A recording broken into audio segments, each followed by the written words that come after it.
नमस्कार, मैं हूं पद्मजा जोशी और आप देख रहे हैं आज की अड़ी। हरियाणा और जम्मू कश्मीर में शांतिपूर्ण और निष्पक्ष चुनाव संपन्न कराने के बाद चुनाव आयोग ने आज महाराष्ट्र और झारखंड के चुनाव तारीखों का भी ऐलान कर दिया। झारखंड में 2 चरण में चुनाव होने वाले हैं। पहले चरण का मतदान 13 नवंबर और दूसरे चरण की वोटिंग 20 नवंबर को होगी। वहीं महाराष्ट्र में सिर्फ एक ही चरण में चुनाव होगा, यानी कि 20 नवंबर को ही मतदान हो जाएगा। इसके अलावा पहले चरण में 13 नवंबर को देश भर के अलग अलग राज्यों की 47 विधानसभा और 1 लोकसभा सीट पर भी वोटिंग होगी।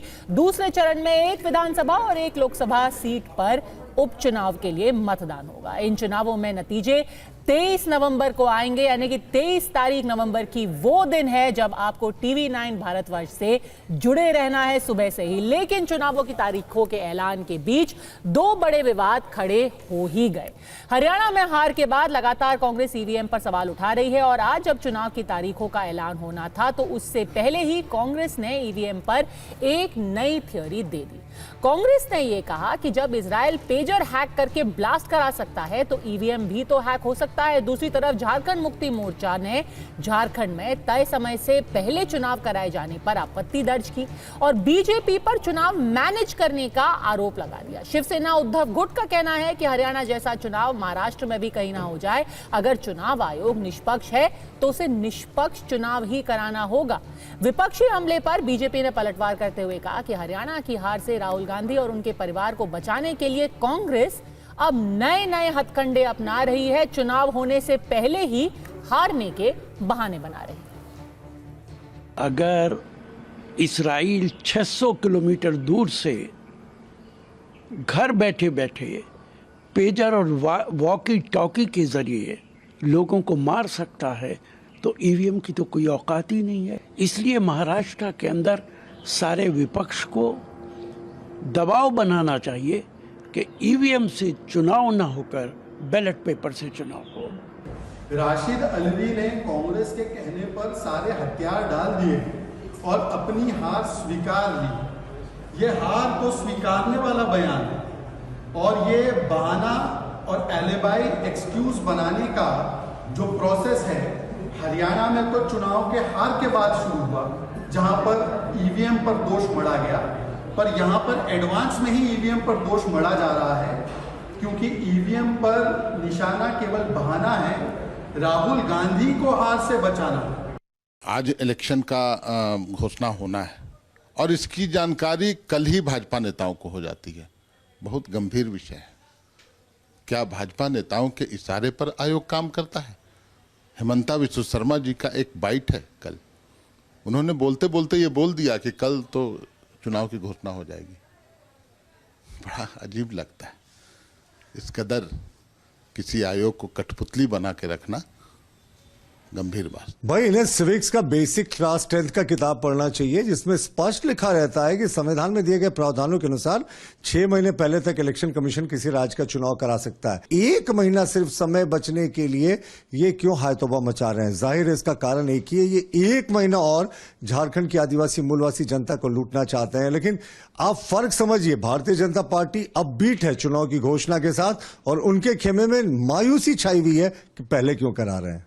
हरियाणा के बाद फिर एक बार ईवीएम के बारे में लोगों के मन में शंका पैदा हो गई है। हम चुनाव आयोग से इतनी अपेक्षा करते हैं, इस राज्य का चुनाव हरियाणा जैसा मत करिए। सब सामने आई है बातें, महाराष्ट्र में ज़्यादा हो रहा है, पैसों का खेल चलेगा, पुलिस का और यंत्रणा का भी मिसयूज होगा। तो ये सब चुनाव आयोग अपने आप को अगर निष्पक्ष मानती है, अपने आप को मानते, हम नहीं मानते, तो आपको ये करना पड़ेगा।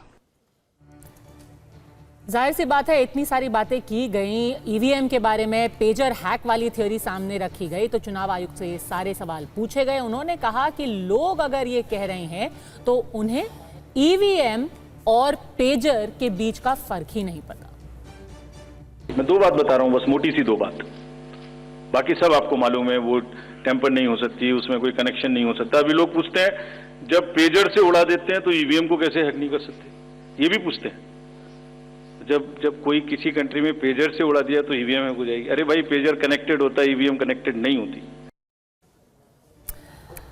तो अड़ी में आज के सवाल बेहद सीधे। क्या चुनावी तैयारी के अभाव में ईसी और ईवीएम पर दोबारा सवाल उठाए जा रहे हैं? क्या सच में हरियाणा का ही माहौल बना करके अब बाकी चुनाव को मैनेज किया जा रहा है, जैसे कि कांग्रेस और जेएमएम कह रही है कि हरियाणा के बाद झारखंड महाराष्ट्र में एक रहेंगे नेक रहेंगे वाली रणनीति का टेस्ट होने वाला है। हमारे साथ चर्चा में जुड़ गए हैं शिवम त्यागी, प्रवक्ता है भारतीय जनता पार्टी के, अजय उपाध्याय, प्रवक्ता है कांग्रेस के, वरिष्ठ पत्रकार हर्षवर्धन त्रिपाठी हमारे साथ हैं, शिवसेना के नेता उद्धव गुट के नेता संजय गुप्ता जी भी हमारे साथ हैं, साथ ही साथ बृजमोहन श्रीवास्तव प्रवक्ता हैं एनसीपी अजीत पवार गुट के। सबसे पहले सवाल आपसे अजय उपाध्याय जी, आज जो मुख्य चुनाव आयुक्त थे काफी नाराज दिख रहे थे कि बाकायदा फिर से एक बार यही थ्योरी चलाई गई है, अब पेजर भी आ गया है बीच में, ईवीएम भी आ गया है, हैकिंग भी आ गई है। वो कह रहे हैं ये सब बेबुनियाद आरोप है, क्यों लगा रहे हैं ये आरोप? देखिए, मुख्य चुनाव आयुक्त को तो पहले 20 जो विधानसभा हरियाणा में जिस पे गड़बड़ियों की शिकायत हमने की है उनको उसका जवाब देना चाहिए, बस बनिस्बत की वो खुद ही गुस्सा रहे हैं। ये दर्शाता है कहीं ना कहीं चोर के दाढ़ी में तिनका है, नहीं तो वो जवाब देते कि क्यों 99% जो है बैटरी चार्ज पाई गई और बाकी जगह पे मात्र 70 से 60% जहाँ बैटरी थी वहाँ भाजपा हारी और 99% में भाजपा जीती है। ऐसे 20 कंस्टिट्यूएंसी का हम लोगों ने प्रूफ के साथ इनको जो है चुनाव आयोग को हमने किया है, कंप्लेन किया है, अभी तक उसका कोई जवाब नहीं है। साम दाम दंड भेद तंत्र यंत्र षड्यंत्र की जो पॉलिटिक्स से चुनाव आयोग मिलकर कर रहा है, लोकतंत्र को हड़पने का वो पूरा देश देख रहा है। पर एक बात है, महाराष्ट्र में जिस तरह से महाराष्ट्र के इतिहास गवाह है, वहां षड्यंत्रकारियों को और गद्दारों को महाराष्ट्र के लोग जवाब देते हैं, मुंह तोड़ जवाब देंगे। ज्यादा से ज्यादा मतदान करके मतदान का परसेंट जैसे बढ़ेगा निश्चित तौर पे भाजपा की हार सुनिश्चित हो जाएगी, चाहे जितना भी ईवीएम हैक करने का प्रयास करें। जिस तरह लोकसभा में काम हुआ, लोकसभा में महाराष्ट्र में वोटिंग परसेंट ज्यादा हुआ और उसका नतीजा आप सबने देखा है। अपराध सरेआम जिस तरह महाराष्ट्र में हो रहा है, सरेआम दिन दहाड़े सत्ताधारी दल के साथी को गोली मार दी जा रही है। अब महाराष्ट्र की जनता असुरक्षित महसूस कर रही है, इस सरकार को जवाब देगी। कटप्पा चाहे जितना अपने को प्रयास कर ले, अपने को बचाने का सत्ता, इस बार सत्ता वहां बचने नहीं जा रही है। पर कटप्पा तो ईवीएम हैक करके बैठा हुआ है, तो जनता क्या ही कर लेगी? अजीत पवार का आप तो पहले ही कह रहे हैं कटप्पा ने ईवीएम हैक कर लिया, तो जनता क्या ही कर लेगी? जवाब देगी। हाँ, वो तो किया हरियाणा में सबने देखा। आपको भी प्रश्न पूछना चाहिए, हमारे जो शिकायतें हैं उस शिकायतों का जवाब चुनाव आयोग क्यों नहीं दिया है? हिम्मत तो देना जवाब। बताइए शिवम त्यागी, चोर की दाढ़ी में तिनका। हम लोगों ने तथ्यों के साथ कंप्लेन किया है, यंत्र तंत्र षड्यंत्र बनाम लोकतंत्र, और चुनाव आयोग के लोगों को और इसका जवाब भाजपा के प्रवक्ता देंगे, चुनाव आयोग नहीं देगा इसका जवाब। नहीं, उन्होंने वैसे अपनी आज प्रेस कॉन्फ्रेंस में बोला है कि जो उनके पास शिकायत लेके आए हैं उनको व्यक्तिगत तौर पर एक आदमी को अलग जवाब दिया जाएगा, ये उन्होंने बोला था क्योंकि उनसे ये सवाल पूछा गया था। पर चोर की दाढ़ी में तिनका व्यक्तिगत तौर पर क्या होता है? हमारी पार्टी ने सबसे जो विक्टिम हुई है, जो प्रभावित हुई है, वो उनसे प्रश्न पूछा है और तथ्यों के साथ। एक आदमी का क्या जवाब होता है? हमारे सारे सीनियर नेता जाकर के पब्लिक डोमेन में तो आपको लगता है कि जब तक उन 20 सीटों का जवाब आपको ना दिया जाए तो झारखंड और महाराष्ट्र में चुनाव होने ही नहीं चाहिए? अजय जी, आप बॉयकॉट कर रहे हैं क्या कि वो चुनाव होने ही नहीं चाहिए जब तक उन 20 सीटों का हिसाब आपको ना दिया जाए? नहीं, हम ये नहीं कर रहे हैं। चुनाव होना चाहिए, चुनाव नहीं होना चाहिए, चुनाव कैसे होना चाहिए, इस पर चुनाव आयोग को राजनीतिक दलों से बात करनी चाहिए और उस पर एक बार विमर्श करना चाहिए यदि निष्पक्ष है तो। ठीक है, चोर की दाढ़ी में तिनका शिवम त्यागी बताएंगे। के इशारे पे चल रहा है तो उसको किसी की जरूरत नहीं है। ठीक है, शिवम त्यागी। देखिए, मैं एक चीज कहना चाहता हूं पद्मजा जी, इस चीज को लेकर इस देश में मुझे लगता है 2014 के बाद से इतनी बहस हो चुकी है कि दूर सुदूर हिंदुस्तान में बैठा हुआ कहीं कोई गांव में व्यक्ति भी समझता है कि ये कांग्रेस वाले इतनी रोंदू पार्टी हो गए हैं, इतना बुरा हाल इनका हो गया है कि जिस चुनाव में जीत जाते हैं उस चुनाव में चुपचाप मुख्यमंत्री बनाकर बैठ जाते हैं, जिस चुनाव में 99 सीटें बन जाती है उस चुनाव में ऐसे इतनी खुशी मनाते हैं जैसे खुद जीत गए हो, लेकिन जिस चुनाव में हार जाते हैं उसके बाद इनकी यही कहानियां हैं।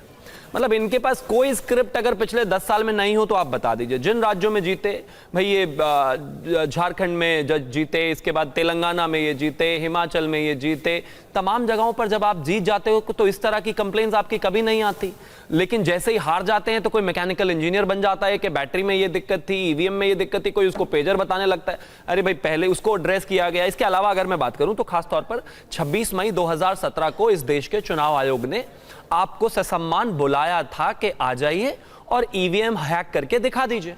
अगर आप इतने ही बड़े इंजीनियर थे, इतने ही बड़े ज्ञानी थे और आपको लगता है ये मशीन टैंपर की जा सकती है, हैक की जा सकती है, तो जाकर साबित कर देते। आज वो स्थिति ही नहीं रहती। सुप्रीम कोर्ट ऑलरेडी इनकी याचिका खारिज कर दी है। अब क्या करें? इंटरनेशनल कोर्ट ऑफ जस्टिस से जस्टिस लेकर आए क्या? मतलब इसका तो कोई इलाज ही नहीं है, शक का तो कोई इलाज ही नहीं हो सकता। इस देश में सारी चीजें ट्रांसपेरेंट है, लेकिन अगर कुछ ट्रांसपेरेंट नहीं है तो वो कांग्रेसी और इंडिया अलायंस वालों की बुद्धि है। उसका रीजन है कि अपनी एनालिसिस अगर करेंगे, चुनाव हार की व्याख्या अगर करेंगे तो नेता पर बात पहुंचेगी। नेता एक ही है जो लगातार 52 चुनाव हार चुका है। उस पर बट टाइमिंग ऐसी है ना। एक बार इमान प्रतापगढ़ी ने आज क्या बोला, वो कह रहे हैं कि भाई टाइमिंग ऐसी चुनी जाती है कि आप सारे अपने सारी जितनी योजनाएं हैं, जितनी ये लाडली बहन, किसी को 2500 रुपए देना, किसी को गैस सिलेंडर देना, किसी को दिवाली का बोनस देना, सब अनाउंस कर लेते हैं। एक बार इमरान प्रतापगढ़ी की बात सुनते हैं। भाजपा जानती है कि महाराष्ट्र में उसके हिस्से कुछ नहीं आने वाला है। महाविकास आघाड़ी वहां प्रचंड बहुमत के साथ सरकार बनाएगी। सरकार लगातार भाग रही थी इलेक्शन से वहां, तो फाइनली करवाना पड़ रहा है। लोकतंत्र की यही ताकत है। हम स्वागत करते हैं और हम पूरी तरह से चुनाव के लिए तैयार हैं। दिल्ली और महाराष्ट्र के बीच में कौन सरकार को नियंत्रित कर रहा था, ये पूरा देश जानता है। हाँ, इनका मेन पार्ट जो था बाइट का, वो ये कह रहे थे कि अब देखिए, जब सारी योजनाएं अनाउंस कर ली एकनाथ शिंदे ने, तभी जाकर के चुनाव आयोग ने डेट निकाली है। शिवम त्यागी, तो इनको किसने रोका है? जिन जिन राज्यों में ये हैं, सारी योजनाएं बेहतर तरीके से लैंड कराएं, उनको एग्जीक्यूट करें, उसके बाद चुनाव जीत कर आएं। अब टैक्स लगा दोगे टॉयलेट पर और सोचोगे कि चुनाव जीत जाओगे तो कैसे चलेगा भाई? नहीं जीत सकते ना। अगर आपके राज्यों में, कर्नाटक में आपके पास इस समय सत्ता है, वहां पर आपका जो फ्री बस ट्रैवल का मामला था वो विड्रॉ कर लिया, डीजल पेट्रोल आप बढ़ा दोगे, गैस आप बढ़ा दोगे, सारे टैक्सेस आप बढ़ा दोगे, टॉयलेट पर टैक्सेस हिमाचल में आप लगा दोगे, तनख्वाह देने के लिए आपके पास पैसे नहीं है, उसके बाद चुनाव भी जीतने की उम्मीद करोगे तो कैसे होगा? और आप अपनी सारी योजनाओं को जमीन पर उतारिए और चुनाव लड़िए। तो हिंदुस्तान में सबके पास बराबर ऑप्शन है ना। सारे राज्यों में हर एक मुख्यमंत्री के पास, हर एक सरकार के पास ऑप्शन है कि आप अपनी जो जितनी भी स्कीम्स हैं उनको सही से जमीन पर एग्जीक्यूट करें, चुनाव लड़ें और जीत जाए। कौन रोक रहा है? अजय जी, जहां तक बैटरी का सवाल है, ये आज राजीव कुमार जी ने बैटरी का भी जवाब दे दिया। एक बार उनकी बैटरी का जवाब सुन लेते हैं, फिर आप अपना पॉइंट रखिएगा। जब मशीन में कमीशनिंग होती है उस दिन उसमें बैटरी डाली जाती है। वोटिंग से करीब करीब 5 या 6 दिन पहले कमीशनिंग होती है। 5-6 दिन पहले उस दिन मशीन में सिंबल पड़ते हैं। तो अब मशीन में अभी तक नई बैटरी उस दिन एक डाली जाती है और सील करके उस बैटरी पे भी कैंडिडेट के एजेंट्स के दस्तखत होते हैं। छोड़िए, मशीन पे तो होंगे ही होंगे। हमें भी नहीं पता, हमने भी पता नहीं कब बनाया था ये नियम।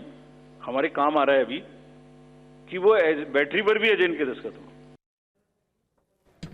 अजय उपाध्याय जी, बैटरी का पूरा जो मिस्ट्री है वो सॉल्व करने की कोशिश कर रहे थे मुख्य चुनाव आयोग। अरे मैंने कहा ना कि चोर के दाढ़ी में तिनका, तो वो मिस्ट्री नहीं सोल्व करना चाहते, वो सिर्फ दिखा रहे हैं कि मैं ट्रांसपेरेंट हूँ। 2-3 बातें हमारे साथ करे तो दिक्कत, ना करे तो दिक्कत, जवाब दे तो दिक्कत, ईवीएम हैक करके क्या करे भाई? मैं बीच में नहीं बोलता। मैं बीच में नहीं बोलता हूँ भाई। बोलिए भाई, बोलिए। मैं बीच में नहीं बोलता, बस चुपचाप एक एक करके बात कर लेंगे। अच्छा भाई, बोलिए। टाइम आपने कहा हैक करने के लिए बुलाया था ईवीएम हैक करने के लिए चुनाव आयोग ने बुलाया था, इन्होंने कोई टाइम दिया है? अरे भाई, अब चुनाव आयोग का काम यही है कि पॉलिटिकल पार्टी ईवीएम हैकर हो जाए। ईवीएम हैकर का वो ट्रेनिंग लेकर आती है क्या चुनाव आयोग जो चाहती है?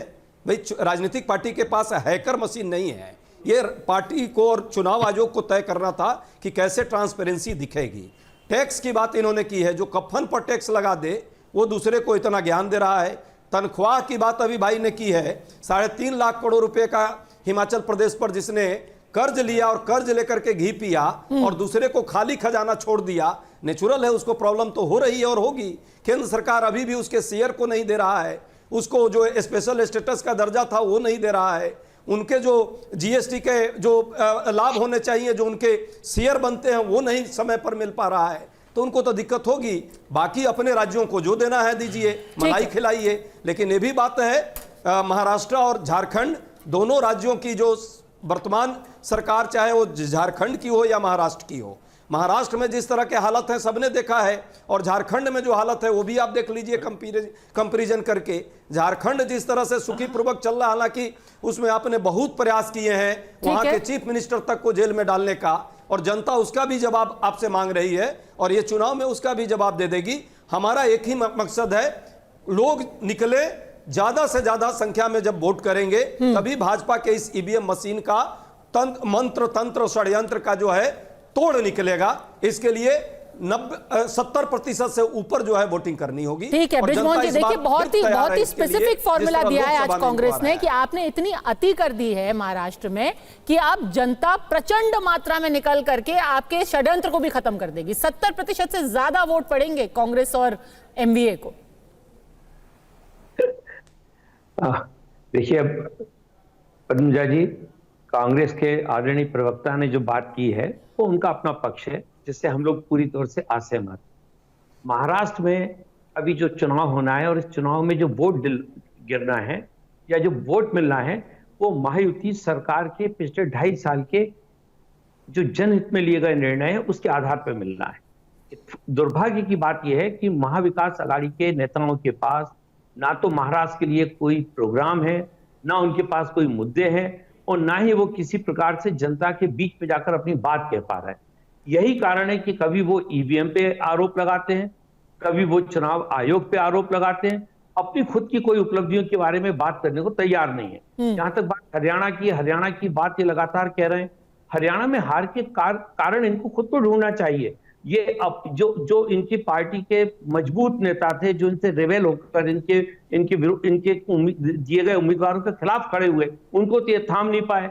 अपने साथ जो इनकी आप पार्टी जो इनके साथ काम कर रही थी, उनके साथ ये संवाद नहीं बना पाए। यही कारण है कि उनको अपने खुद के उम्मीदवारों को खड़ा करना पड़ा। अगर ये एनालिसिस कर लें तो इनको पता लग जाएगा कि हरियाणा में इनकी जो हार है उसके मूल कारण क्या है। ठीक है, पर अगर आपको महाराष्ट्र के मुद्दों की बात करनी है, आपको सारे मुद्दे पिछले 2.5 दिनों में ही क्यों याद आए 2.5 साल की जगह? आपने पिछले 2.5 दिनों में क्या किया? आपने गवर्नमेंट जो एम्प्लॉइज हैं उनके लिए दिवाली बोनस अनाउंस कर दिया। 29,000 रुपए का बोनस मिलेगा। बीएमसी के जो भी कर्मचारी हैं, जो आशा वर्कर्स हैं, उन सबको 29,000 रुपए दिए जाएंगे। कल जो है आपने जो लाइट मोटर व्हीकल्स हैं उनका प्रवेश शुल्क माफ कर दिया। ये अचानक जो आपने खटाखट पूरी लड़ी लगाई हुई है, तो कह ही रही है ना एमवीए कि आपको एक ढील दी हुई है चुनाव आयोग ने और आपको इसीलिए मौका मिल गया कि आप सारी योजनाएं खटाखट अनाउंस कर दें। नहीं पद्मजा जी, ये आरोप बिल्कुल गलत है। ये जितने भी अभी आपने जितनी बातें बताई, इन सब में चूंकि कहीं ना कहीं वित्त विभाग का मुद्दा होता है, तो कोई भी मांग जो आती है उस पर तत्काल फैसला नहीं लिया जाता। इसकी एक लंबी प्रक्रिया है और यही कारण है कि ये जितनी मांगे जिनके ऊपर हमारी सरकार ने फैसले लिए, सकारात्मक फैसले लिए, ये बहुत लंबे समय से ये मांगे सरकार के पास लंबित थी और इसके ऊपर वित्त विभाग लगातार परीक्षण कर रहा था। उसके ऊपर ये सारे फैसले लिए और इसको ये कहना बिल्कुल गलत है कि चुनाव आयोग इंतजार कर रहा था इस बात का। चुनाव आयोग एक संवैधानिक संस्था है, वो राज्य सरकारों से पूछ के चुनाव की तारीख तय नहीं करती, या वो ये नहीं देखती है कि किस पार्टी जो वहां पे जो सरकारें बैठी हुई उनको किस प्रकार की घोषणा करना है। ये निर्णय तो उनके अधिकार क्षेत्र में आता है और वो बगैर राज्य सरकारों की सलाह के अपने इस दायित्व को पूरा करते हैं और वो ये भी हुआ। लेकिन विपक्ष, मैं वही कहना चाहता हूं कि महाविकास आघाड़ी के पास या विपक्ष के पास ना तो महाराष्ट्र में ना झारखंड में कोई ऐसा प्रोग्राम नहीं है जिसपे वो वोट मतदाताओं के बीच में जाके अपनी उपलब्धियों की बात कर सके या ये बता सके कि अगर उनकी सरकार बनेगी तो प्रदेश के लिए करेंगे क्या। ठीक है, बैकफुट पे हैं तो आप बहाना बना रहे हैं संजय गुप्ता जी। और बैलेट की बात करें, वैसे बहुत दिलचस्प बात है कि आज के दिन जब सब लोग बैलेट की बात कर रहे हैं, आज एक चुनाव हो रहा है, पंचायत का चुनाव हो रहा है पंजाब में, और वो बैलेट से ही हो रहा है। अगर एक हम ट्वीट दिखा दें, सुखजिंदर रंधावा नेता हैं कांग्रेस पार्टी के, वो कह रही है कि आम आदमी पार्टी की सरकार बैलेट बॉक्सेस का इस्तेमाल करके गड़बड़ी कर रही है पंजाब में पंचायत चुनाव के अंदर। तो ये तो चित भी मेरी पट भी मेरी। संजय गुप्ता पहले कह रहे हैं ईवीएम में खराबी है, पंजाब में कह रहे हैं बैलेट बॉक्स में खराबी है, चंडीगढ़ में जो म्युनिसिपल चुनाव हुआ था उसमें बैलेट बॉक्स इस्तेमाल किया था और उसकी तस्वीर तो पूरी दुनिया के सामने है, उसमें भी बैलेट बॉक्स का ही इस्तेमाल किया था, उसमें भी गड़बड़ी थी। तो चाहिए तो क्या चाहिए? या बैलेट बॉक्स एक बहाना बन गया है? देखिए, सरकार की मंशा अगर गड़बड़ी करने की है तो गड़बड़ी करेगी ही। आपने चंडीगढ़ के पंजाब में एक जो चुनाव हुए थे, चुनाव अधिकारी किस तरह से बैलेट पेपरों को बदल रहे थे, ये सारी देश ने दुनिया ने देखा है। और जहां पर भी सवाल उठाने की जरा सी भी गुंजाइश होगी वहां पर सवाल उठाया ही जाएगा।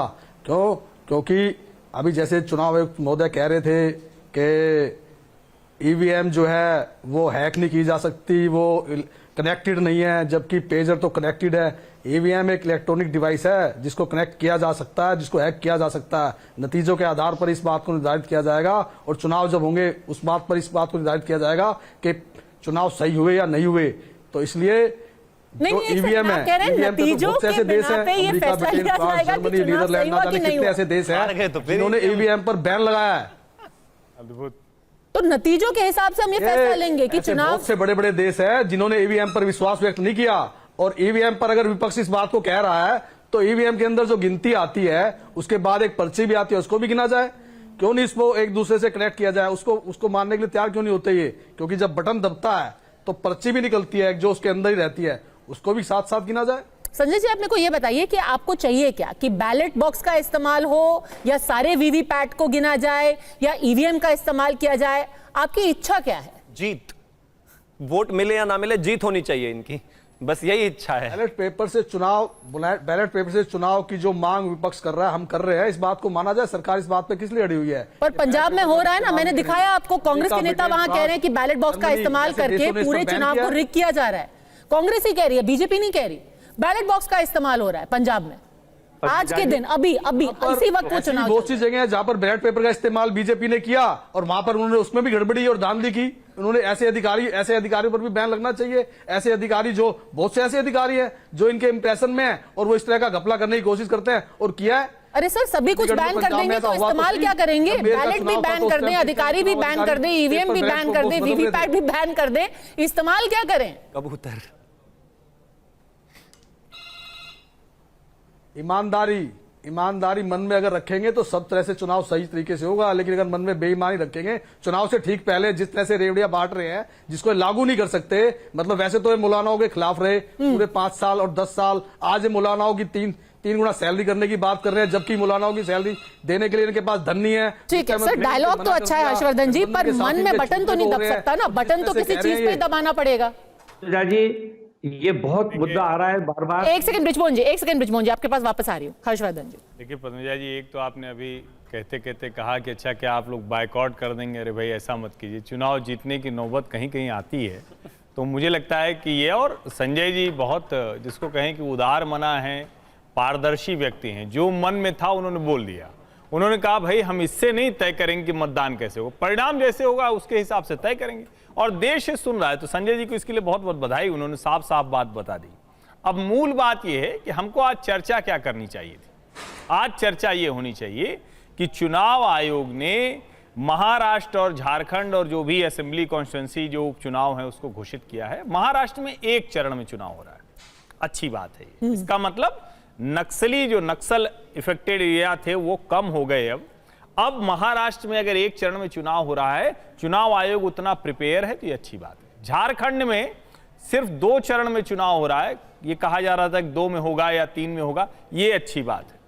अब उसके आगे की बात, इश्यूज की अगर बात करें तो मैं एक बात बड़ी स्पष्टता से कहता हूं कि चुनाव के ठीक पहले जो भी सरकारें रेवड़ी बांटती हैं बड़ा खराब काम करती है, नहीं होना चाहिए। लेकिन दुर्भाग्य क्या है कि जहां जिसकी सरकार है वो छोड़ता नहीं, और अभी तक ऐसा कोई नियम कानून नहीं आया है। मैं तो कहता हूं कि विपक्ष आज तय करे, संसद के अगले सत्र में लेकर आए कि ये हमारा बिल है, ये हमारा प्रस्ताव है कि अब से चुनाव घोषित होने के 2 महीना पहले तक कोई भी फिर ऐसा कुछ नहीं होगा। उल्टा यहाँ पे तो एक बोली किस्म की लग रही है। झारखंड में जो महिलाओं को पैसा देना था, शायद पहले 1250 था, फिर बीजेपी ने कहा हम 1500 देंगे, फिर जेएमएम ने कहा हम 2500 कर देंगे उसको। तो यहाँ ऐसे बोली लग रही है, और ये बोलते वक्त ये नहीं सोचते हैं कि अब जनता को सब दिखता है। दोनों पार्टियां ये दोनों कर रही है। आप जब खड़े होकर कहेंगे महाराष्ट्र में भाजपा कर रही है तो झारखंड वाला छिपाएंगे, तो फिर आपका दोहरा चरित्र नजर आता है।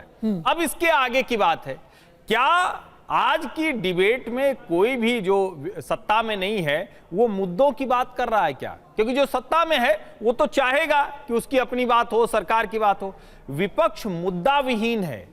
आप जरा कल्पना कीजिए कि इतनी देर में महाराष्ट्र पर एक भी मुद्दे की बात नहीं की, सिर्फ हवाई बातें, सिर्फ ईवीएम पर सवाल, लागू हो सकते हैं सिर्फ मुद्दे, क्या हो गए हम। आप किस तरह की बातें करते हैं? नहीं, क्या बात, चुनाव से ठीक पहले मौलानाओं की सैलरी 3 गुना करना, जिन मौलानाओं के मदरसों के खिलाफ रही, आपने ये मुद्दा नहीं बताया, आपने कहा उनके पास नहीं है। आप जिस चीज को इम्प्लीमेंट कर नहीं सकते, आज इस तरह की रेवड़ियां बांट रहे हैं ये। आप मुझे बताइए ना कि 3 महीने पहले अभी इस समय में ये मौलानाओं की सैलरी जो 6,000 से कह करके 18,000 करने की बात कर रहे हैं, क्या वो सैलरी बढ़ जाएगी? क्या फाइनेंस मिनिस्टर ने इसको अप्रूव कर दिया? क्या तो कह रहा पास धन है? क्या इनकी सरकार रहेगी? अभी तो पास नहीं हुआ, अभी तो सिर्फ अनाउंसमेंट किया है। किस तरह की अनाउंसमेंट है? ये क्या मुद्दा नहीं है? आप कह रहे हैं कि मुद्दा वही नहीं, विपक्ष मुद्दा वही नहीं है, बल्कि आपको ऐसा लगता है हमारे मुद्दों को आप मुद्दा नहीं समझते आप। हाँ, नहीं, ठीक बात है। मौलाना मुद्दे हैं, ऐसा नहीं है कि हमारे मैं भी चाह रहा हूं कि आप लोग जरा जोर से बोले, मैं भी इसके पक्ष में हूं, आपके साथ। आप मुझे बताइए, 5 साल तो मदरसों के खिलाफ रहे, 5 साल तो अजान के खिलाफ रहे, 5 साल तो कहते रहे उद्धव ठाकरे की पार्टी के राष्ट्रीय प्रवक्ता कह रहे हैं अजान के लाउड स्पीकर नहीं होने चाहिए। 5 साल कहते रहे मदरसे बंद होने चाहिए, आज ये कह रहे कि मदरसों के मौलानाओं की 6,000। बिल्कुल सहमत हूं आपसे, ये ठीक बात आप कह रहे हैं, इसमें मैं भी भाजपा के अगेंस्ट है, ना कर सकते हैं। पर मुद्दा नहीं है हमारा। पर आप क्या इसको सच में अपोज करते हैं? हमारे मुद्दे क्या शिवसेना इसको महाराष्ट्र में अपोज कर रही है? क्या वो मदरसों के खिलाफ है महाराष्ट्र में? क्या वो मदरसे में जो लोग पढ़ा रहे हैं उनकी सैलरी बढ़ाने के खिलाफ आधिकारिक तौर पर है? क्या आप ये मानते हैं संजय जी? सैलरी बढ़ाना ना बढ़ाना एक अलग मुद्दा है, लेकिन क्या यही तो मुद्दा है। जब इलेक्शन डिक्लेयर हो चुका है उससे 2 दिन पहले आप कह रहे हैं कि ये गलत है ना, जो हो ही नहीं सकती। आप मुझे मदरसे में सैलरी नहीं बढ़नी चाहिए, आप बोल दीजिए कि शिवसेना इसके खिलाफ है। कि अभी जब चुनाव डिक्लेयर हो गए हैं उससे 2 दिन पहले आप ये कहे कि मदरसों के मौलानाओं की सैलरी हम 3 गुना कर देंगे। क्या कर दी उन्होंने? अच्छा, कर सकते हैं ये? आप मुद्दे के खिलाफ नहीं है, आप टाइमिंग के खिलाफ है। ब्रजमोहन जी जवाब देना चाहते हैं, फिर मैं वापस अजय उपाध्याय जी और शिवम त्यागी से एक सवाल पूछना चाहती हूँ। ब्रजमोहन जी। हाँ पद्मजा जी, मैं इस मुद्दे को स्पष्ट कर दूं, ये जो सैलरी बढ़ाई गई है वहां पे जो प्राइमरी स्कूल्स हैं मदरसों से अलग हटकर वहां पे सारे जो शिक्षक हैं उनको 18 आपने क्या ये अप्रूव हो गई? क्या ये अप्रूव होगी? इसके लिए धन आवंटित हो गया आपके पास? इसको हम लोगों ने, फिर मैं कह रहा हूं, इसको हम लोगों ने, ये अनाउंसमेंट हुई है, बढ़ाई नहीं गई है, तय किया है। ये वहां की जो महंगाई है, वहां पे एक शिक्षक जो एक दूसरे विद्यालय में पढ़ा रहा है, यहाँ पर भी शिक्षक मदरसे में पढ़ा रहा है, दोनों के लिए महंगाई बढ़ गई और मंदिरों में जो पुजारी बैठे हैं उनके लिए महंगाई नहीं बढ़ी। और इस मांग के ऊपर सरकार ने गंभीरता स्कूल है उनमें महंगाई नहीं बढ़ी। इसको ये लोग, इनकी जो मानसिकता है उस मानसिकता से ये इस फैसले को देख रहे हैं। इनकी मानसिकता 2 जातियों में, 2 धर्मों में लड़वाने की है। आप चुनाव से पहले ऐसी अनाउंसमेंट कर रहे जो हो नहीं सकती, आप हमको कह रहे हैं कि हम गलत है, हमारी मानसिकता गलत है। इस बात को मानना है कि उनका हक है, वो भी उतनी ही उनको पैसे की जरूरत है जितने हमारे दूसरे स्कूल के प्राइमरी टीचर्स को जरूरत है। थोड़े वक्त के लिए समझ ही नहीं आया कि कौन कौन सी पार्टी का है। देखिए अजय उपाध्याय जी, यहाँ पर शिवसेना यूबीटी के प्रवक्ता कह रहे हैं कि मदरसे की सैलरी नहीं बढ़ाई जानी चाहिए, और एनसीपी के प्रवक्ता कह रहे हैं कि कांग्रेस और शिवसेना अलग धर्मों के लोगों को लड़ाती है। जो इन्होंने किया गलत है। भूल गए। मैं पद्मजा जी वही मैं कहना चाहता हूं कि विपक्ष के पास मुद्दे ही नहीं है, क्या करना चाहते हैं इनको मालूम नहीं है। कभी इधर बोलते कभी उधर बोलते। अरे अगर हम लोगों ने एक मानवीय दृष्टिकोण से उन लोगों को, हमारा मुद्दा ही नहीं है, मतलब आप 2000 से ठीक है, मुद्दों की कमी की बात कर रहे हैं। एक और ऑब्जेक्शन जो है आज सुबह जेएमएम ने किया, और मैं ये आपके बिहाफ पे उठाना चाहती हूँ अजय जी। शिवम त्यागी, ये देखिए आज जेएमएम ने सुबह क्या ट्वीट किया। 9:01 पर उन्होंने कहा, झारखंड चुनाव समय से 1 माह पहले कल भाजपा चुनाव प्रभारी ने कहा आज चुनाव की घोषणा करेगी ईसीआई, और हुआ भी वही। सब सेट कर दिया है बॉस ने। अब चुनाव की तारीख भी किसी स्टेट का प्रभारी डिसाइड करेगा। सब सेट कर दिया है बॉस ने, ऐसा बोल रही है जेएमएम। शिवम त्यागी जी। दरअसल पद्मजा जी, हालात है क्या कि स्थिति इनकी चुनाव लड़ने की है नहीं, डरे हुए लोग हैं। हालत इतनी खराब है, अभी तक जो हरियाणा में हुआ है उसके दर्द से बाहर आ नहीं पाए हैं। अभी तक समीक्षा बैठक से समीक्षा निकल कर आई नहीं है, फिर से वही ईवीएम शुरू हो गया है। मैं कहता हूं कि ये चुनाव आयोग का अधिकार है कि with in the 6 month of cooling of period वो चुनाव करा सकते हैं। चुनाव हो रहा है, मैं मानता हूं कि कोई भी पॉलिटिकल पार्टी राष्ट्रीय स्तर पर 135 साल पुरानी, चाहे कांग्रेस हो और चाहे उसके बाद फिर जेएमएम हो, वो चुनाव के 1 साल 2 साल से पहले अपनी तैयारियों में लगे होते हैं। उनके लिए कोई फर्क नहीं पड़ता कि वो 15 दिन पहले चुनाव होना है, बाद चुनाव होना है। आप डरे हुए किस बात से हैं? अभी तो इतने कॉन्फिडेंट थे कि पहले हरियाणा में भाजपा को हराएंगे, फिर उसके बाद जो है दिल्ली हरा देंगे, महाराष्ट्र हरा देंगे, झारखंड हरा देंगे। लेकिन वो उल्टा हो गया कि वो जलेबी की सारी फैक्ट्रीज बंद हो गई, तो आज इनको इतना दर्द हो रहा है कि समझ में नहीं आ रहा कि चुनाव लड़ना चाहते भी है कि नहीं। अब आपके सामने ही बैठकर एक प्रवक्ता ने कहा कि देखिए, अगर ये चाहे तो ईवीएम से ना चुनाव हो तो बैलेट में भी बेईमानी कर लेते हैं, ईवीएम में भी बेईमानी कर लेते हैं। और पूरी कहावत वो है कि चित भी मेरी पट भी मेरी, और वो किसका क्या क्या पता नहीं कैसे कैसे। मतलब इनको समझना है, तय करना है कि चुनाव लड़ना भी चाहते हो कि नहीं। अगर किसी भी देश की संस्था पर, कोर्ट पर, चुनाव आयोग पर, बैलेट पर, ईवीएम पर, न्यूज चैनल्स पर, एंकर्स पर विश्वास रहेगा ही नहीं तो इनके लिए क्या किया जा सकता है? कुछ नहीं। सच बात यह है कि चुनाव में चाहे वो कांग्रेस जेएमएम का गठबंधन हो झारखंड में, और चाहे महाराष्ट्र में, हार बिल्कुल राइटिंग ऑन द वॉल दिखाई दे रही है। और बार बार जो मौलाना कर रहे हैं कि उनकी तनख्वाहें बढ़ा दी, मैं सिर्फ ये कहना चाहता हूं कि माध्यमिक विद्यालयों और सरकारी सभी स्कूलों में तनख्वाहें बढ़ी हैं। आदरणीय प्रधानमंत्री जी ने लगातार कहा है कि मैं चाहता हूं और हम ऐसा चाहते हैं कि जो मदरसे हैं वहां पर एक व्यक्ति के हाथ में अगर कुरान है तो दूसरे हाथ में कंप्यूटर होना चाहिए। वहां पर अभी तक सिर्फ और सिर्फ धर्म की पढ़ाई जो है कराई जा रही थी, वहां पर अब मैथ, इंग्लिश, साइंस, सोशियोलॉजी और तमाम सब्जेक्ट्स पढ़ाए जाएंगे। क्यों ना पढ़ाए जाएं? मैं मानता हूं हर किसी का अधिकार है, लेकिन इतना दर्द किस बात का है? हम डिसीजंस एग्जीक्यूट कर रहे हैं, इस बात का दर्द है, या ये चुनाव नहीं जीतने वाले जानते हैं, इस बात का दर्द है? क्यों इतना परेशान है? अजय जी, किसी कांग्रेस के नेता ने तो कहा था कि शायद वक्त आ गया कि बॉयकॉट ही कर दिया जाए। एक बार फैसला हो ही जाए इस ईवीएम पे, नहीं करेंगे हम चुनाव में पार्टिसिपेट। पहली बात की पद्मजा जी, जिस तरह से आपने एक प्रश्न पूछा कि चुनाव आयोग के पहले भाजपा कार्यालय में और भाजपा के नेताओं को क्यों जानकारी हो जाती है, तो इतना लंबा जिलेबी बना, लेकिन इसकी जानकारी और इसका उत्तर नहीं मिल पाया भाजपा प्रवक्ता से। कोई बात नहीं, वो ये आशा भी हम लोग नहीं करते हैं, क्योंकि सबको पता है पिछले लोकसभा चुनाव की घोषणा से पहले ही भाजपा के कई नेताओं ने ट्वीट कर दिया था कि चुनाव आयोग की क्या, लेकिन रिजल्ट तो अच्छा नहीं आया। इस पर हम तो सिर्फ 240 पे आए, हम तो बड़े परेशान थे। हुआ है, आगे आप जीते थे 99 लेकर। नहीं बोलता मैं बीच में नहीं बोलता। तर्कपूर्ण नहीं कर रहे हैं। मैं बीच में नहीं बोलता। फिर ये गलत, बिल्कुल बीच में मत बोलिए, लेकिन बातें तर्कपूर्ण नहीं है आपकी। फिर ये गलत चिल्लाने लगे। अरे कोई नहीं चिल्ला रहा भाई, मैं तो हंस रहा हूँ। स्टूडियो का आतंक नहीं, बात होने दीजिए। तो बस तो शांति बढ़ती है, डिस्टर्ब आप कर रहे हैं। अरे शांति है, आपके बात हर्षवर्धन जी ने की है, उद्धव शिवसेना गुट के नेता बोल रहे हैं, मैं नहीं बोल रहा। सबको पता है। देखिए तो बस आप सब लोग शांत रहिए, सब लोग शांत रहिए। हर्षवर्धन जी ने एक बात रखी है, बड़ी अच्छी बात रखी है, और पत्रकार बहुत ही उम्दा किस्म के हैं, उनका मैं बड़ा सम्मान करता हूं। मुद्दों पर बात होनी चाहिए, और मुद्दों पर बात शुरुआत ही हमने की थी सरेआम अपराध किस तरह से मुंबई के दिन दहाड़े हत्याएं हो रही है, वो भी सत्ताधारी दल के एक साथी का, एक एमएलए का, और सबने देखा उस पर क्या मामला है, वहाँ के लोग किस तरह सुरक्षित महसूस कर रहे हैं। इतिहास गवाह है कैसे वहाँ लगातार लोकतंत्र की हत्या हुई। 2 पार्टियों को तोड़ने का काम देश की सरकार और प्रधानमंत्री जी स्वयं उनमें संलग्न थे, षड्यंत्र में, और चुनाव आयोग भी उसमें षड्यंत्र में संलग्न था। उसके भी नतीजे जो है जनता वहाँ की लोकसभा में भी दी है और विधानसभा में भी दे देगी। जिस तरह से वहाँ अडानी को पिछले 3 महीने में बड़ा भूमि जो है उनको सौंपने का काम इस सरकार की है। बेशक चुनाव का जो है भविष्य अंधकारमय है इनका, लेकिन अडानी के भविष्य को बनाने का पूरा प्रयास इन्होंने किया। उसकी भी कहीं ना कहीं एक बड़े मुद्दे वहाँ के लिए है। गुजरात के लोग जो आकर के जिस तरह सारे बिजनेस मुंबई के लोगों का खाने का काम किया है, ये भी एक बड़ा मुद्दा है। और कोविड के टाइम में हमारे लोगों ने जिस तरह काम किया, उसको जिस तरह से इन लोगों ने खत्म किया है, और जिस तरह वहाँ लगातार स्कूलों में, स्वास्थ्य क्षेत्रों में जिस तरह से परिस्थितियां हैं, सबने देखा है। स्कूल लगातार सरकारी स्कूल बंद होते जा रहे हैं, गरीबों के बच्चे पढ़ने के लिए ललायित हैं, उनके पास जगह नहीं है, और स्वास्थ्य सेवा का हाल सबने देखा है कि इतने बहुतेरे मुद्दे हैं आपके पास, महाराष्ट्र में, झारखंड में, सारे मुद्दे हैं। आप इतनी मजबूत स्थिति में है, तो फिर ईवीएम पे सवाल क्यों? ईवीएम पे सवाल क्यों? देखिए आपने इतने मुद्दे बताए, चलिए कहीं ऐसा हो गया कि आप 200 सीटें लेकर के आ गए, फिर क्या करेंगे? आप एक कहिए, मैडम आप एक कहिए कि आप मजबूत हैं इसलिए चोर पर सवाल क्यों?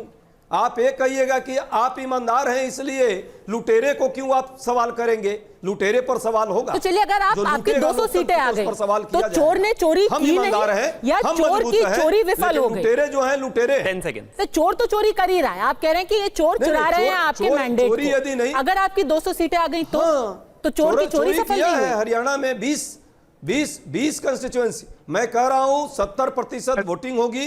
हमारे बब्बर सर कार्यकर्ता सारे स्ट्रांग रूम में इस बार रहेंगे और दूध का दूध पानी का पानी करने के लिए तैयार रहेंगे। देखिएगा, सड़क से और स्ट्रांग रूम तक, बूथ तक। ठीक है, और इस 10 बार सेकंड शिवम त्यागी, फिर हमारी हर्षवर्धन जी। सरकार बनने जा रही है, भाजपा की बुरी हार होगी, चाहे चुनाव आयोग जो भी अपना जो है पूरी ठीक है। तो ताकत लगा आज ले, से स्ट्रैटेजी के 2 कोड तो हेराफेरी हमें करने पता का चल गए। एक षड्यंत्र। तो बब्बर शेर कार्यकर्ता स्ट्रांग रूम में रहेंगे, दूसरा 70% वोटिंग टर्नआउट होगा। शिवम त्यागी, बब्बर शेर कार्यकर्ता कैसे चुनाव जीतेंगे जब राष्ट्रीय प्रवक्ता ही टीवी पर बैठकर रोना धोना मचाएंगे ईवीएम का? तो वो तो पहले ही जानते हैं कि पार्टी की हालत बहुत खस्ता है।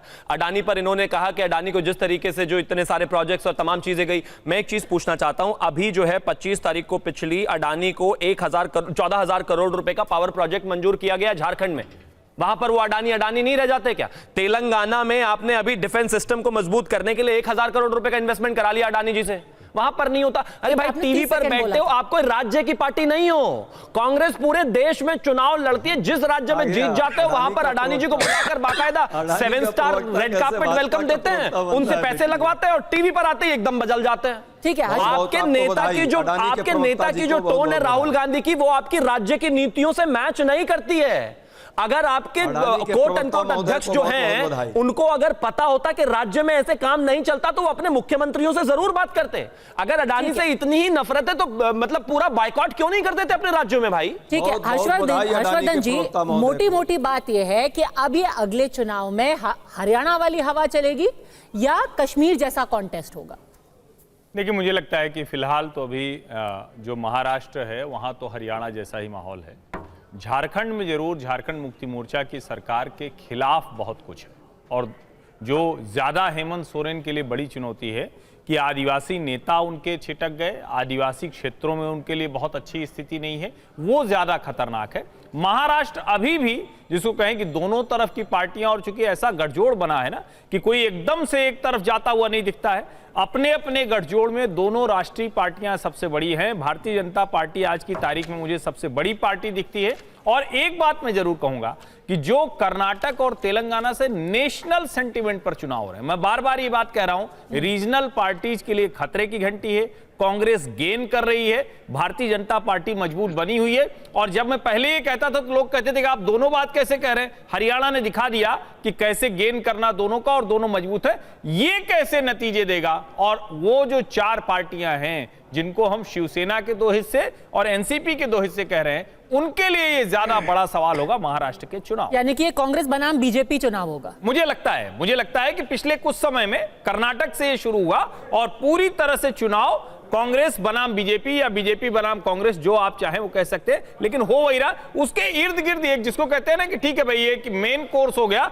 उसमें थोड़ा थोड़ा साइड कोर्स जैसा हो गया है। रीजनल पार्टी जब उस स्थिति में नहीं है, आप जम्मू कश्मीर को एक जिसको कहें कि अलग सा एक राज्य है, वहां दूसरे तरह की स्थिति है, कश्मीर में सिर्फ और सिर्फ मुस्लिम मतदाता है, उसको अलग छोड़ दीजिए तो सारे के सारे वैसे ही। और आपको लगता है कि जो ये मंत्र बटेंगे तो कटेंगे वाला अभी महाराष्ट्र में भी बोला गया है, उसका एक लिटमस टेस्ट महाराष्ट्र चुनाव में होने वाला है? लिटमस टेस्ट जैसा तो मैं नहीं कहूंगा, लेकिन निश्चित तौर पर वो लगातार काम कर रहा है। और शायद भारतीय जनता पार्टी को, जिसको कहते हैं ना कि कई बार आपको फिर से लौटना पड़ता है ड्राइंग रूम में, फिर से लौटना पड़ता है अपने जो बेसिक्स हैं, तो बैक टू बेसिक्स बीजेपी के लिए वही था और वो वहां लौटे हैं। संजय गुप्ता जी, हर्षवर्धन जी जो कह रहे हैं उससे शायद आपको और बृजमोहन जी दोनों ही उतने घबरा गए होंगे। आप है तो दोनों राजनीति के अलग अलग छोर में, पर वो कह रहे हैं कि अब ये भाजपा बनाम कांग्रेस चुनाव होगा और राजनीति भी उसी दिशा में जा रही है। और संजय जी को स्टार्टर बता दिया खाने से पहले। पद्मजा जी, मेरे ऊपर तो शायद लागू नहीं, बीजेपी के अपने लिए है। जिस तरह से जेपी नड्डा जी ने कहा कि आज हमें आरएसएस की जरूरत नहीं है, जिस तरह से बीजेपी आज योगी जी को साइडलाइन लगाने के चक्कर में है, तो ये बटना और कटना ये वो है। ये अपने संगठन को मजबूत रखे और चुनाव के अंदर अब जो रिजल्ट आएगा महाराष्ट्र के अंदर, लोकसभा में जो आया था वो इन्हें पता चल जाएगा। तो ये बटना और कटना इनकी अपनी पार्टी के लिए, इसमें हमारे लिए नहीं है। क्योंकि आप हाइपर लोकलाइज करने की कोशिश कर रहे हैं, दोनों पार्टियां कोशिश करेंगी कि एक नेशनल सेंटिमेंट पे चले इलेक्शन। आपको लग रहा है कि उस दिशा में जाएगा संजय गुप्ता जी? देखिए, हमारे तो जो सेंटीमेंट्स है और हमारी जो विचारधारा थी, हम तो अपनी उसी विचारधारा पे हैं, हमेशा उसी पे है। बीजेपी भले ही कुछ भी कहती रहे, कांग्रेस के साथ गठबंधन में होने के बावजूद भी हमने अपने मापदंडों को नहीं छोड़ा। चाहे वो राम मंदिर का मुद्दा था, हम आज भी जय श्री राम बोलते हैं, चाहे वो धारा 370 का मुद्दा था, चाहे वो वीर सावरकर जी का मुद्दा हो। तो कितने ऐसे मुद्दे हैं जिनको आज भी हमने छोड़ा नहीं है, भले ही कांग्रेस के साथ गठबंधन में हो। लेकिन बीजेपी, क्योंकि इनके साथ हम नहीं है, तो इस तरह की बातें करती है कि हम अपनी विचारधारा पे नहीं है। हमने बाला साहब के साथ, तो बाला साहब के परिवार के साथ जिस तरह से बीजेपी ने और शिंदे गुट ने जो गद्दारी किया है और जो धोखा दिया है, इसको महाराष्ट्र की जनता ने नकारा है। और इस इलेक्शन के अंदर ये जो सत्ता में जाने के लिए जिन्होंने ठाकरे परिवार के साथ गद्दारी की, वो इस इलेक्शन में सत्ता से बाहर होने वाले हैं। शिवम त्यागी, तो हम तो वहीं थे जहां हैं, बदले ये लोग हैं और जो हमारे साथियों को तोड़कर ले गए वो लोग बदले हैं, सिद्धांतों से भी और मूल्यांकनों से भी। देखिए, जैसे पिता हो वैसा ही पुत्र हो जाए ऐसा जरूरी नहीं है।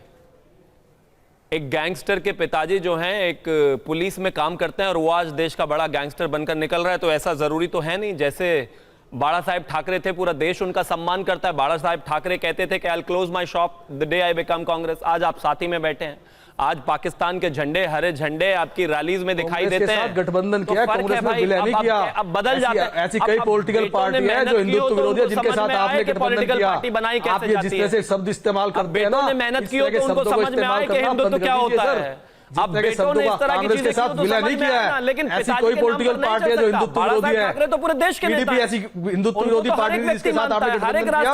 अजीत पवार जी और आपका एनसीपी खुद के बेटे नहीं पॉलिटिकल पार्टी ऐसी है जो हिंदुत्व विरोधी है, जिनके साथ आपका गठबंधन है। हिंदुत्व विरोधी पार्टी के साथ गठबंधन करने से क्या आपने अपनी विचारधारा को छोड़ दिया? अब आपकी रैलियों में आप ये बार-बार बात बोलते हैं, बात बोलना बंद कीजिए आप। यही कारण है कि आज ठाकरे परिवार के साथ आप ही के सामने वीर सावरकर को राहुल गांधी जैसे व्यक्ति जो है महाराष्ट्र में आकर अपनी यात्रा में जो है पॉलिटिकल पार्टी के साथ आपका गठबंधन नहीं है जो हिंदुत्व विरोधी है, नहीं चलता है। अरे ऐसे ही चुनाव हारते रहेंगे आप लगातार। के साथ कितने साल गठबंधन रहा आपका? कुछ नहीं। अरे जिसने अपने पिताजी की विचारधारा छोड़ दी हो, आपको सहूलियत होती है तो आप जिस मर्जी पॉलिटिकल पार्टी के साथ गठबंधन बाला साहेब ठाकरे को नहीं समझे, अगर हमने गठबंधन किया तो आप कहते हैं हमने कोई कांग्रेस में विलय नहीं किया है। अच्छा, विलय भी कर ही लोगे, वो दिन दूर नहीं है, चिंता मत करिए। सावरकर जी पर आप कर लेंगे, उनको भारत रत्न का पुरस्कार, वो भी कर लेंगे। भारत रत्न का पुरस्कार आप देंगे, हम देंगे। नहीं, बिल्कुल तो केंद्र में आपकी सरकार बनवा दी।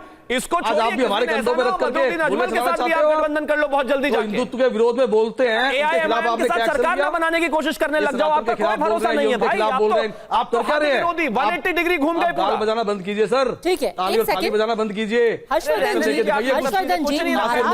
को क्या अदालतें सुनवाएंगी? महाराष्ट्र के लोग नहीं मानते आपको। अब महाराष्ट्र का वोट है, क्या ये आप नोटिफिकेशन जारी क्यों नहीं करते? आप पड़ेगा राम मंदिर का मुद्दा सुन रहा है आपने। जो दूसरी तरफ गठबंधन है उसमें मराठा, मुस्लिम और ओबीसी, इन सब वोटों को जुड़ करके उस मुद्दे पर वोट पड़ेगा। और साथ ही साथ एक सिंपैथी वोट की बात की जा रही है उद्धव ठाकरे के लिए कि उनके साथ दगाबाजी हुई, धोखा और खोखा। मुझे लगता है कि इस सवाल का जवाब जो लोकसभा के चुनाव है उसमें आ गया है। अब ये कहने के लिए कोई कहे, और राजनीति में इस शब्द को महाराष्ट्र में बहुत चलता है, और जगह नहीं चलता है। अब ऐसे कोई क्या कहेगा कि अशोक तंवर प्रचार कर रहे थे, 1 घंटे बाद चले गए कांग्रेस में। और मैं इस बात को नहीं समझ पाता। मैं भी अजय उपाध्याय जी ने कहा, मैं तो बार बार कहता हूं ना, उन्होंने कहा कि पार्टियां तोड़ दी, भाई को भाई से हटा दिया, ये कर दिया। अरे भाई, अगर वरुण गांधी कांग्रेस पार्टी में नहीं तो इसमें भारतीय जनता पार्टी क्या कर सकती है? मेनका गांधी और सोनिया गांधी की नहीं पड़ती, मेनका गांधी को बैग लेके निकल जाना पड़ा, तो इसमें भारतीय जनता पार्टी क्या कर सकती है? और मान लीजिए कल को वरुण गांधी का मन हो जाए कि भाई हमें कांग्रेस में जाना है, तो उसमें भारतीय जनता पार्टी क्या कर पाएगी? और कोई कुछ नहीं कर सकता। क्या कोई ये तय कर सकता है कि कौन सी पार्टी कितनी देर किसके साथ रहेगी? उस पार्टी का कौन सा नेता उस पार्टी में गया? राज ठाकरे ने तय किया, अलग हो गए। भारतीय जनता पार्टी थोड़ी थी उस वक्त, तो कांग्रेस थी। मैं तो उसी वक्त था, मैं मुंबई में था उस वक्त। पूरी की पूरी जो कांग्रेस पार्टी थी वो राज ठाकरे को सपोर्ट करती थी। तो राजनीति ऐसे ही चलती है। ये गेम कांग्रेस भी खूब खेलती रही है, लेकिन अब उसमें कमजोर पड़ गई है। भारतीय जनता पार्टी आसानी से करती है। तो आप इसको जिस भी तरह से देखें, और मैं इसीलिए कह रहा हूं कि यह चुनाव नहीं हो सकता कि आप इसको लेके चलिए, इसको नहीं लेके चलिए, ये जनता तय करती है, ये उसी को तय करने दीजिए। हर्षवर्धन जी, आजकल तो ये भी भरोसा नहीं है कि अजय जी भी इधर आ जाएं। ऐसा भी तो बहुत बार हुआ है। बिल्कुल आ सकते हैं। ऐसा भी तो बहुत बार हुआ है, संभावनाएं बनी है। अभी ढेर सारे कांग्रेस के जो चेहरे टीवी पर क्या भरोसा है? अब आज मैं इनसे लड़ रहा हूं, कल देख रहा हूं बहुत सारी वीडियोस मेरी पुरानी टाइमलाइन पर आती है जिनसे मैं लड़ रहा हूं, वो साथ में हमारे होता है ऐसा। भाई कोई बात नहीं। चलिए अजय जी, आपको टीवी पे ही ऑफर दे दिया गया है। पद्मजा जी, संभावनाएं होती रहती है। पद्मजा जी, नहीं, एक सेकंड संजय गुप्ता जी, एक सेकंड। अजय उपाध्याय जी के लिए काफी सारे सवाल जी रुकिए, अभी आपके लिए ऑफर नहीं था, आप क्यों इतना एक्साइटेड हो गए? अजय उपाध्याय जी। हर्षवर्धन जी ने जो बात रखी है, मैं उनका जरूर जवाब देना चाहूंगा। हर्षवर्धन जी, इतिहास भी और भविष्य भी दोनों तय करता है। आप जो करते हैं उसके परिणाम भी आपको भुगतने पड़ते हैं। ठीक है कि बहुत सारे जो डिटर्जेंट पाउडर है, उसमें बहुत सारे लोग भाजपा में जाते हैं, वहाँ उनको जरूर उसका वो बन जाता है, सत्य हरिश्चंद्र हो जाते हैं। पर यह भी सच है कि क्या हालत उनकी है और देश भी उनकी क्या हालत करता है, ये भी सबने देखा है। दगाबाजों के लिए इस देश की संस्कृति में कोई जगह नहीं है। ठीक है, आप वैचारिक आधार आपका नहीं बनता है, आप कहीं हो वो चल सकता है, लेकिन जब दगाबाजी करके ऐन मौके पर किसी को लाभ पहुंचाने के लिए और अपने को लाभ पहुंचाकर किसी को हानि, अपने गुरु को और अपने ही परिवार को हानि पहुंचाना चाहते हैं, उसे कभी न समाज माफ करता है इस देश का, न राजनीति माफ करती है और ना ये देश माफ करता है। ऐसा हुआ है, उदाहरण है। और यही होगा आप महाराष्ट्र में, जिस तरह से उनके परिवार को तोड़ने का काम, जिस तरह उन्होंने उस पौधों को लगाया था, उनके धनुष को, तीर धनुष को छीनने का काम किया है केंद्र की सरकार ने भी और स्टेट की उनके टीम ने, और मिल करके ही तो ईडी सीबीआई ने कराई है, पूरा सबको पता है। उनके कारण ये सारे गेम हुए हैं। तो ये सरकार छीना गया उनसे, उनके साथ जिस तरह दगाबाजी की गई है, पूरी जनता महाराष्ट्र की एकदम ताक पे बैठी हुई है। जिस तरह लोकसभा में उनको मुंह तोड़ जवाब दिया है, विधानसभा में देगा। बस एक ही आग्रह है महाराष्ट्र की जनता से, 70% से ज्यादा वोट और स्ट्रॉन्ग रूम में स्ट्रॉन्गली खड़ा रहना है। सारे कांग्रेस और सारे ब्रिजमोहन जी से भी एक रिएक्शन ले लेते हैं। बार-बार महाराष्ट्र की जनता का आह्वान किया जा रहा है। नहीं, लेकिन एकनाथ शिंदे की शिवसेना है, उसने बड़ा शानदार प्रदर्शन किया है भाई, उद्धव से अच्छा प्रदर्शन किया है। ये तथ्य की तो बात करिए ना अजय जी, आप कह रहे हैं लोकसभा में जवाब आ गया। पद्मजा जी, अजय भाई का जो अनुभव है वो हरियाणा की संख्या देखेंगे तो आपको क्लियर हो जाएगा। एक सेकंड, ब्रिजमोहन जी। हाँ पद्मजा जी, अजय भाई का जो अनुभव है ये हरियाणा को लेकर है। हरियाणा में जिस प्रकार से इनके साथ के लोगों ने रिबेल बनकर इनको नुकसान पहुंचाया है, ये उससे इनकी एक चीख पुकार निकल रही है। महाराष्ट्र में मैं सोचता हूं कि इस प्रकार की कोई स्थिति नहीं है। महाराष्ट्र की जनता पूरी तौर से महायुति के साथ है। अभी आप देखिए कि जितने भी कार्यक्रम हमारी सरकार ने वहां पे दिए हैं पिछले 2 साल के अंदर, सारे कार्यक्रमों को जनता ने भरपूर समर्थन दिया है। ये बात सच है कि लोकसभा में हमको वो वांछित परिणाम नहीं मिला, लेकिन उसने हमको एक सबक भी सिखाया और उसी सबक को सीखकर हम लोगों ने अपनी नीति में, अपनी रणनीति में, अपनी कार्य प्रणाली में बहुत परिवर्तन किया है। आज हमारी पार्टी के तीनों घटक दलों के कार्यकर्ता और नेता एकजुट होकर जनता के बीच में काम कर रहे हैं। ठीक है, लेकिन कांग्रेस इस बात को सीखने को तैयार नहीं है। भाई पोस्टर पर दोनों का एक साथ फोटो नहीं लग पा रहा है, के बाद भी नहीं लगा पा रहे हैं अजीत पवार का और फडणवीस का एक साथ, आप उनके साथ काम कर रहे हैं। इतना साथ है कि आपस में नेताओं का फोटो एक दूसरे के पोस्टर पे नहीं हुआ है आज देखिए, आज चुनाव की घोषणा हो गई, अभी तक इनके बारे में ये नहीं बता पा रहे कि इनका मुख्यमंत्री का चेहरा कौन होगा, इनका प्रोग्राम क्या है, ये किस तरह से महाराष्ट्र की जनता के सामने वोट मांगेंगे, अभी तक कोई चीज क्लियर नहीं है। ठीक है, दोनों पार्टी की मीटिंग बस कुछ ही और दिनों में होने वाली है। टिकट बंटवारे की भी बात उम्मीद है कि उसी में फाइनलाइज हो जाएगी। पर जहां तक परिवार तोड़ने का बात है, ब्रिजमोहन जी बताएंगे। उनके खुद के एक नेता हैं धर्मराव बाबा आतराम, उनकी बेटी अभी हाल ही में आपके गठबंधन में आई है, अपने पिताजी के खिलाफ चुनाव लड़ने वाली है। तो कौन पार्टी तोड़ता है, कौन परिवार तोड़ता है, ये तो राजनीति में होता ही रहता है। हर पार्टी, हर गठबंधन ये करता है। आगे के कुछ दिन अब काउंटडाउन शुरू हो गया है। महाराष्ट्र, झारखंड के चुनाव और उपचुनाव जो राज्य अलग अलग राज्यों में होने वाले हैं। आप बने रहिए TV9 भारतवर्ष के साथ, लगातार हमारी कवरेज जारी रहेगी। फिलहाल अड़ी मामा के साथ जुड़ने के लिए आपका बहुत बहुत धन्यवाद।